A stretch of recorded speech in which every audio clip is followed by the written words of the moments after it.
Hello friends, welcome back to my channel. तो आज की इस वीडियो में मैं आप लोगों के साथ शेयर करने वाली हूँ एनएफएल का क्वेश्चन पेपर। ये जो नेशनल फर्टिलाइजर्स लिमिटेड के द्वारा वैकेंसी निकाली गई थी, तो उसका मैंने एक पेपर आप लोग को शेयर कर रखा है जो कि डी था, ठीक है। और ये जो है ए है। तो मैक्सिमम क्वेश्चन तो सेम है, कुछ एक दो डिफरेंट हो सकते हैं। तो चलिए इस वीडियो में मैं आप लोग के साथ 100 क्वेश्चन शेयर करने वाली हूँ ओटी टेक्नीशियन एग्ज़ाम का। तो चलिए स्टार्ट करते हैं। तो इसका आंसर की जो है आंसर सेशन वो लास्ट में मैं आप लोग के साथ शेयर करूँगी। पहले आप लोग क्वेश्चन सारे देख लीजिए और उसे नोट डाउन करते चलिए। तो यहाँ पे मैं बहुत ही फास्ट आप लोग के साथ शेयर करूँगी, क्योंकि एक वीडियो में 100 क्वेश्चन शेयर कर पाना बहुत मुश्किल है। तो चलिए स्टार्ट करते हैं। तो ये हमारा है ए का, और इस ये बहुत लोगों का कमेंट भी था कि ए बी सी डी चारों पेपर का जो है आंसर की भी प्रोवाइड करें। तो डी का मैंने प्रोवाइड कर रखा है और ए का मैं इस वीडियो में आप लोग को प्रोवाइड कर दूँगी। तो देखिए पहला क्वेश्चन हमारा कुछ इस टाइप का है। ये सारे डिपार्टमेंटल क्वेश्चन है हमारे। तो क्वेश्चन ज़्यादा ना हार्ड था ना बहुत ज़्यादा इजी था।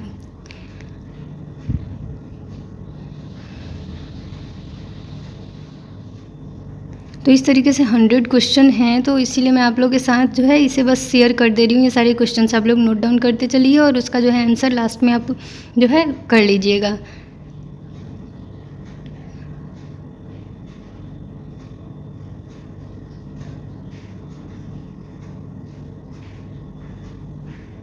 तो मैक्सिमम क्वेश्चन इसमें जो है डी क्वेश्चन पेपर की तरह ही है, क्योंकि ज़्यादा क्वेश्चन में डिफरेंस नहीं रहता है, सेम ही क्वेश्चन रहते हैं चारों के। यानी कि जितने भी क्वेश्चन पेपर अगर क्वेश्चन बुकलेट अगर अलग अलग है तो क्वेश्चन ज़्यादा अलग नहीं होगा। ये नहीं कि एक में बहुत ही हार्ड और एक में बहुत ही ईजी दे दे।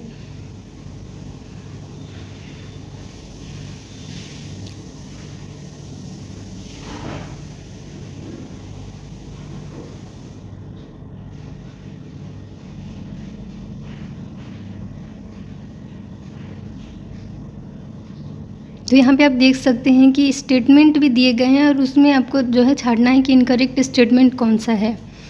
और यहाँ पे स्टेलाइजेशन से जुड़ा क्वेश्चन भी बहुत ज़्यादा पूछा गया है, तो स्टेलाइजेशन टॉपिक को आपको क्लियर करना होगा।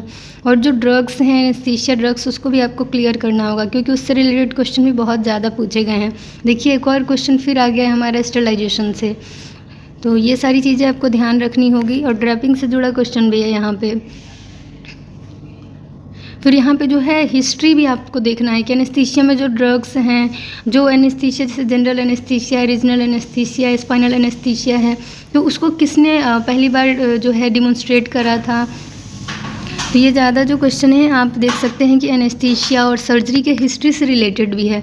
तो आपको इस तरीके से भी अपनी तैयारी करनी है कि अगर कोई पूछ दे कि लैरिंगोस्कोप को फर्स्ट टाइम किसने इन्वेंट करा था, किसने डिमॉन्स्ट्रेट करा था, फिर जो है नाइट्रस ऑक्साइड को किसने फर्स्ट टाइम डिस्कवर किया था, उसको डिमॉन्स्ट्रेट करा था।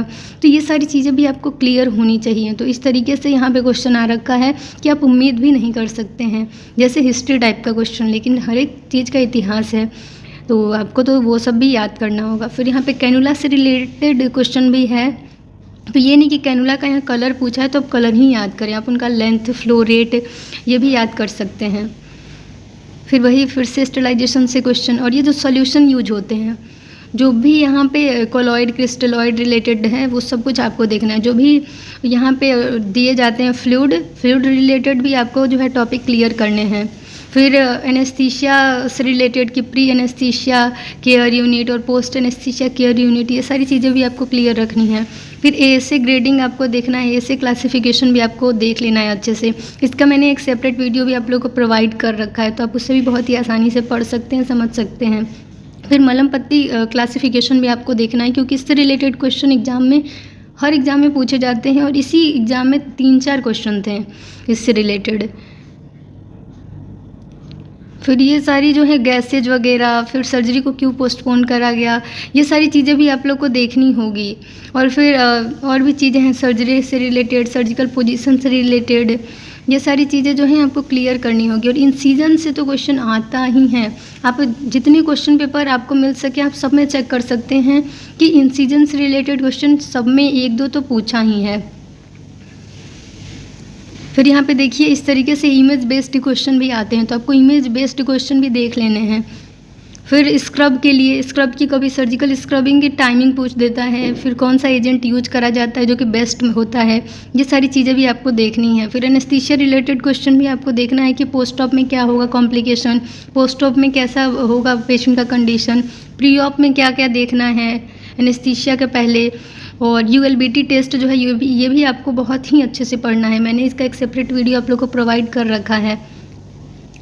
फिर जो है स्टेरिलाइजेशन से जुड़ा इंडिकेटर्स जितने भी है, बायोलॉजिकल, केमिकल, ये सारी चीज़ें आप लोग को अच्छे से जो है कन्फ्यूज़न अपना क्लियर कर लेना है, क्योंकि जो भी एजेंट यूज करे जाते हैं उससे क्वेश्चन यहाँ पे आता है। फिर कैपिलरिटी है, कैपिलरिटी इसमें किसका कैरेक्टरिस्टिक्स है ये भी बताना है। तो सूचर से रिलेटेड क्वेश्चन भी आपको पढ़ने हैं। जो भी ओटी रूम में, जो भी ओटी से रिलेटेड है, जो भी चीज़ें यूज होती हैं, जो भी आप देखते हैं, वो सारी चीज़ें आपको अच्छे से क्लियर करनी है। फिर जो भी ड्रग्स हैं वो तो आपको याद करना ही है।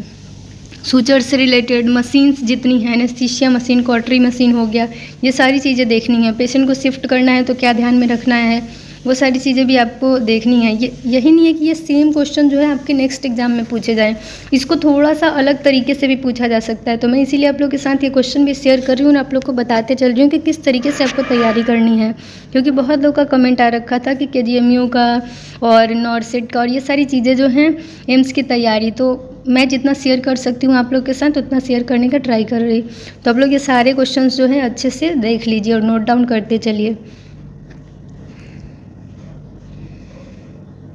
फिर ये जो रिमूवल से क्वेश्चन आता है, जैसे रिमूवल ऑफ ब्रेस्ट टिश्यू और surgical removal of ovary, surgical removal of uterus, surgical removal, इस तरीके से जितने क्वेश्चन हैं आप बॉडी के हर एक पार्ट का जो है सर्जिकल रिमूवल का एक जो वर्ड होता है, ठीक है, उसको आपको याद कर लेना है।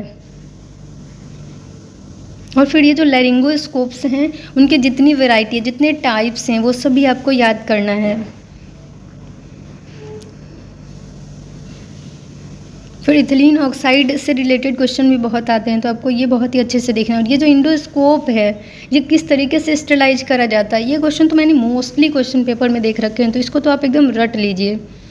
फिर इंसीजन से रिलेटेड क्वेश्चन हमारा आया, तो इंसीजन बहुत ही इंपॉर्टेंट टॉपिक है जो कि आपको याद होना चाहिए। फिर यहाँ पे देख सकते हैं नाइट्रस ऑक्साइड किसने प्रिपेयर करा पहली बार, तो ये देखिए इस तरीके के क्वेश्चन भी आ रखे हैं। कौन सा ड्रग्स देते हैं ब्लीडिंग कंट्रोल करने के लिए। फिर यहाँ पे देखिए वेंटिलेशन से भी रिलेटेड क्वेश्चन है, ठीक है, तो ये सारी चीज़ें भी आपको ध्यान में रखनी है।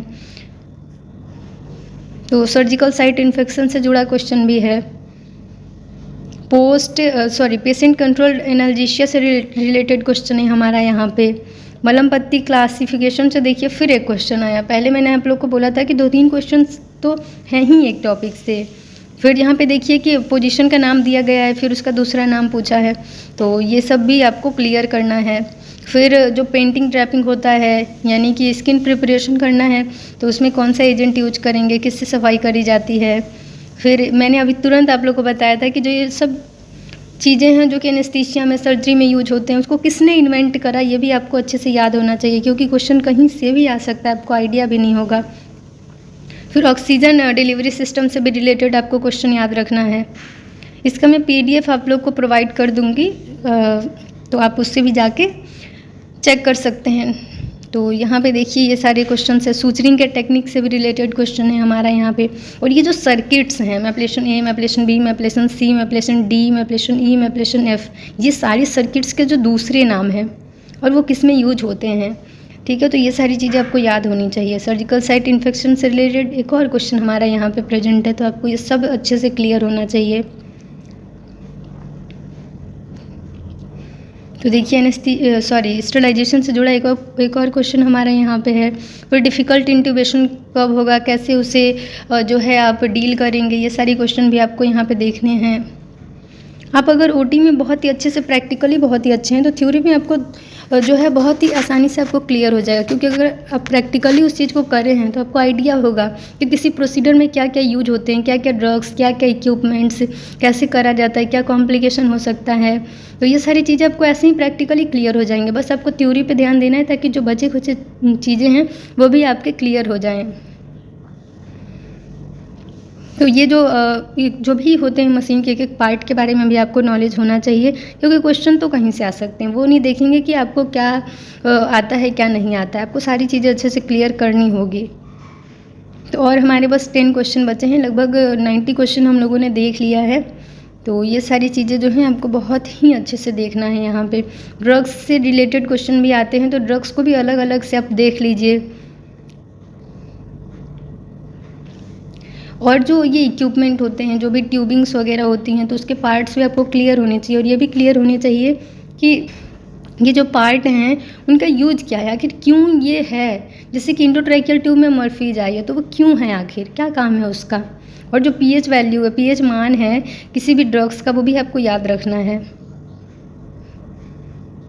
तो यहाँ पे पीओएनवी से भी क्वेश्चन रिलेटेड है कि किस एनेस्थीसिया टेक्निक, यानी पीओएनवी के जोखिम को कम करने के लिए अनुशंसित एनेस्थेटिक टेक्निक कौन सी है। ठीक है, पीओएनवी क्या है, तो post operative nausea and vomiting को कैसे कंट्रोल कर सकते हैं, हम किस दवा को दे सकते हैं, तो ये है हमारा क्वेश्चन।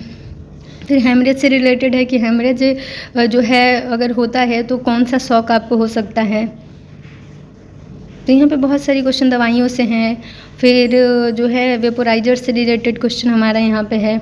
पेशेंट को ट्रांसपोर्ट करने, शिफ्ट करने से भी क्वेश्चन है कि ओटी से आप आईसीयू कैसे शिफ्ट करते हैं, पेशेंट को ओटी में कैसे लेना है, किस तरीके से उन्हें डील करना है, ये सारी चीज़ें हैं यहाँ पे।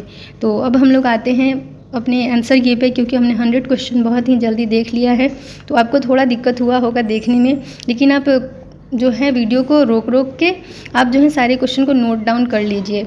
और इस तरीके से यहाँ पे आंसर की जब मैं दिखा रही हूँ तो आप उस पर टिक करते चलिए, तो आपको बहुत ही आसानी से आपके क्वेश्चंस और उसके आंसर भी मिल जाएंगे।